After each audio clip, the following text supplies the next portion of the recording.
The role teachers play in our children's lives is complex. Beyond simply teaching academics, teachers tune into each student's unique background and abilities.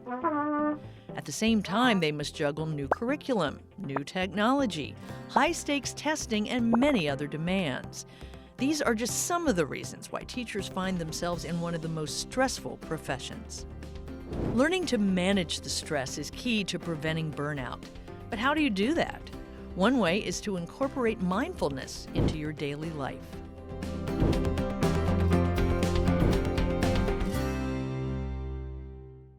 I really like the definition of mindfulness by Jon Kabat-Zinn, who said that mindfulness is living in the present moment on purpose, non-judgmentally.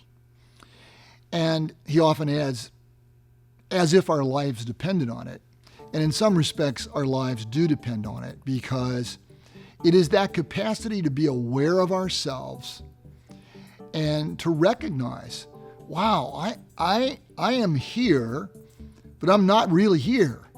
I'm in this classroom with 24 children, but my mind is finishing an argument that I had with my spouse last night. Or my mind is worrying about what my teenage child might have gotten into last weekend. Or my mother is ill and we're struggling with whether she's going to have to go into some kind of a facility. I mean, these are things that all people in all professions have to deal with. But when you're a teacher and you're in the presence of 24 young people, and if you're not completely there, all kinds of things can go awry. So mindfulness is not about replacing negative thoughts with positive thoughts or forcing our thoughts to be different or to have fewer thoughts. It's really about applying the medicine of awareness and non-judgmental presence to the activities of the mind. So for example, if a thought drifts in about, I'm worried about what's going to happen 6 months from now with my work situation, for example, I could go into that story and go into ruminating and worrying and really live there and kind of see the scene play out of whatever it is that I'm concerned about. Or I could just notice that thought that I'm worried about the future and then come back to the breath, come back to this very moment right now. What am I feeling? And shift the relationship to the thinking so that I'm not just fully fused with it and following the train of thought. When we think about it, when are we most stress-free? I would argue that we're most stress-free when we are living in the moment on purpose, non-judgmentally.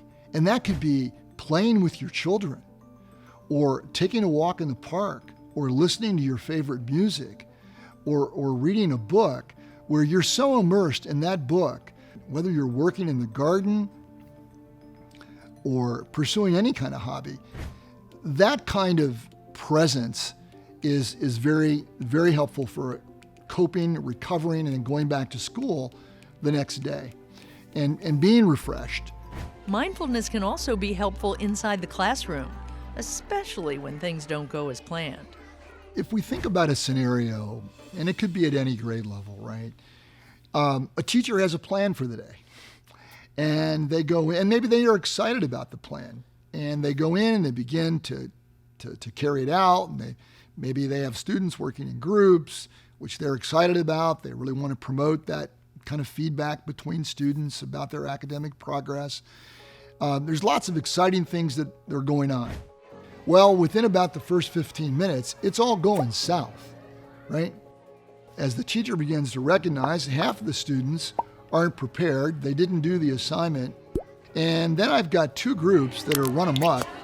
One student's yelling at another, and it's starting to feel out of control. And so here's where mindfulness kicks in, right? Because if it doesn't, one can get so caught up in all of that the stress begins to build, and then I'm not doing a good job of emotional management myself. Now I'm part of the problem. I'm yelling at the kids. I'm telling them how frustrated I am that they can't get their work done. Or by the way, I could also go silent. I could go just, this is, just sit down and just let it all play out because I'm not frustrated. But all of that can be best mediated if one can stop, take a moment, observe, and make a decision about how to get this back on track.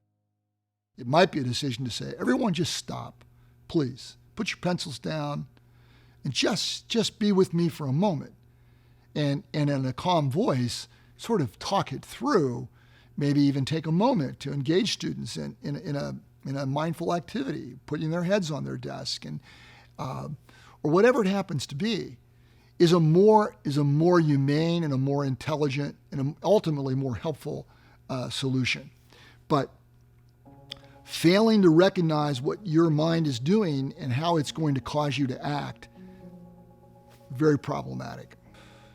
Mindfulness is our way out. As Michael Singer, the author of The Untethered Soul, once said, and he said, look, when you learn to be aware of your thoughts, when that becomes primary, being aware of your thoughts more than thinking about your thoughts, that's your way out. That's the door to freedom.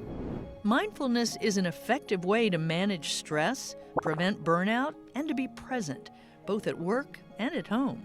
For more information, check out the Ohio Department of Education's Well-Being Toolkit at education.ohio.gov.